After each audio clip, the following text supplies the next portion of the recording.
Hey everybody, it's Aram with Pokemon Go HQ. Thanks so much for tuning in to yet another episode of Pokemon Go HQ. Today we're here to talk about not only the recent update, but about what in the world happened to our Pokemon farms, or nests if you will. And lastly, Niantic finally released a press statement. So we're going to discuss that a little bit too. First off, let's talk about the new update. There is so much salt in the water from the community around the world because of this new update. Some of it for really, really good reasons. Niantic did make some mistakes with this latest update. But there's one feature that is so amazing that people aren't talking about. So I felt like I should draw some attention to it today. We're going to show it here on screen. And it is the new Breakout Animation when you lose a Pokemon from the Pokeball. Look at that amazing animation. It makes losing a Pokemon so much better. If that wasn't enough, you're going to get to see that animation all day long. You're going to get to appreciate that constantly, thanks to the breakout rates of Pokemon being drastically increased. Okay, maybe we're a little salty here at Pokemon Go HQ about that, but I promise that'll be the end of the saltiness. Let's get into the real content and see what we can do as a community to make things better. But first, coffee. Well, there's been a ton of speculation about what's happened to the catch rate when it comes to trying to capture a Pokemon. And it's a really hard thing for a person to put numbers on, since every throw is different, every Pokemon is different. So we do have some evidence though from people who cheat on the game, or in other words use bots to play the game, who can accurately tell us what these rates have done. So previously, some botters have been able to report with certain Pokemon like Golbats, being able to capture them at about a 54% rate. Well, now what's the new rate since the change? Well, it's dropped all the way down to about 24%. So capture rates have been cut roughly in half. Now, most of us anecdotally feel about the same. I know I am wasting a ton more Pokeballs to capture a single Pokemon. In fact, other users on Reddit, I encourage you to check out the Reddit forums, have reported the same, going from 1 to 2 Pokeballs per Pokemon to now taking around 8 to 9 Pokeballs for a Pokemon of the same level and type. Now this is spread out over hundreds of Pokemon, so the numbers are fairly accurate, but really first we're going to need to continue to track that as a community, as the larger that number pool gets, the more accurate the new statistics will be. Now I have to assume that this enormous reduction in capture rates was either A, overshooting their goal, so a mistake, or B, just a complete error in programming and it wasn't what Niantic intended. But either way, we can assume that this will be fixed in the very near future, as Niantic will most likely put out a hot fix to fix it within the next few days, hopefully. They're no doubt being flooded with complaints on this. We see it all over the forums and Facebook and Twitter. Speaking of complaints, Niantic has been receiving a ton of heat for its removal of the tracking system. Now, tracking has been broken for quite a while. It seemed like it only worked for a few days or a week, but when it was there, we loved it. It really worked, helped us to find Pokemon no matter where they were. Now, Niantic has removed all tracking. So not only are the steps gone, but before, the Pokemon's placement on that bottom right-hand corner map indicated which Pokemon was closer than others. So there was really a 2-feature tracking system. Neither feature is now included in the game. Well, Niantic has finally made a press release on Twitter earlier this morning, and I'll post it right here for you to read. Niantic's stance is that the previous tracking system was too confusing for players to use. So they decided to remove it altogether while they apparently work on it. Well, the tracking system could have no doubt been improved. However, some tracking is better than no tracking.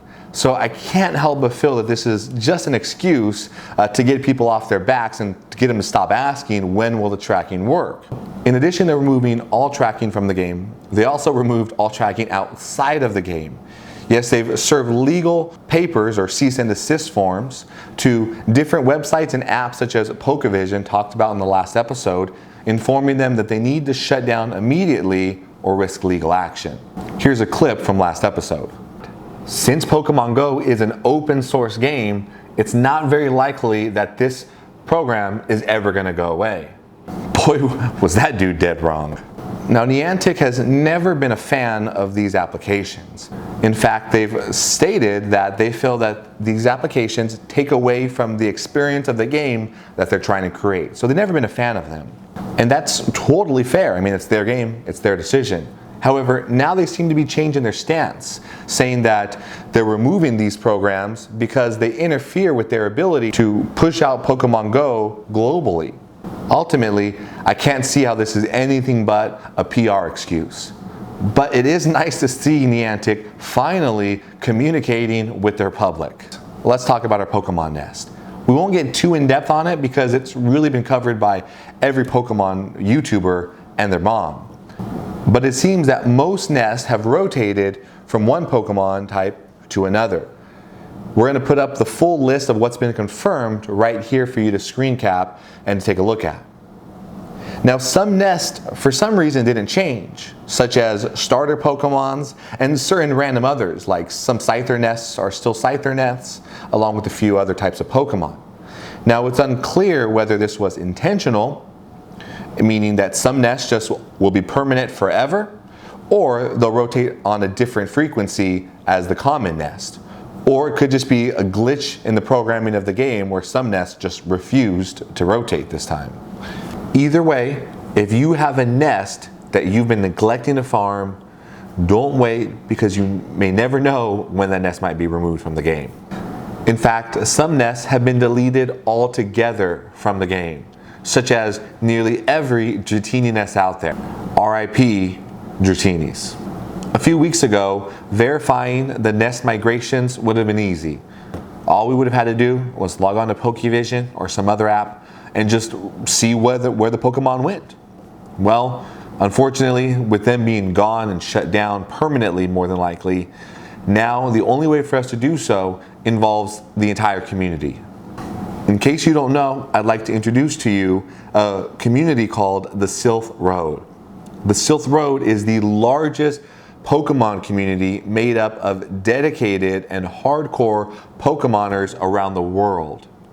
Now, members of the Silph Road have come together to share their resources and data to help track Pokemon spawning, among many other things. The programmers over at the Silph Road have created a number of useful tools for Pokemon Go lovers. But there's one we want to focus on today, and that is how you can report a sighting anywhere in the world. Now, some apps have similar features, but I feel that the Silph Road has an advantage for a couple reasons. First off, they take its membership very seriously. In fact, despite an overwhelming number of people who try to join the Silph Road every day, they limit the amount of people who are allowed to join at any given time. Now, this not only allows them to keep their servers from being overwhelmed, but it also helps to control the quality of reports that are coming in. Now, when a large issue comes up, such as remapping the entire nests around the area, the Silph team dedicates a group of analysts to go through that personally. This ensures that the coming report on where the nests have changed will be accurate and up to date. The Silph team not only allows you to report sightings of an individual Pokemon, but it allows you to record their stats, such as their movesets, CP, and they also keep track of time of day, terrain, weather conditions, and several other factors. This allows the analysts to figure out if certain nesting locations are more desirable than other nests of that same type of Pokemon. Now, in order for this type of a system to be as effective as possible, it takes a number of people to regularly be joining. So I encourage you to try your best to join the Silph team on Reddit. Now, as mentioned, the Silph team only allows a small number of people, generally 5,000 per day at most. So it might be a little challenging for you to join up, but over the course of a couple days, you'll no doubt be successful at joining the Silph team.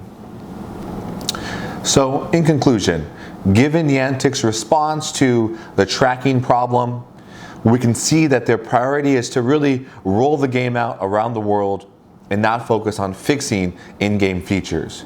So more than likely, prepare yourself to have to wait a little while before we're able to track Pokemon again.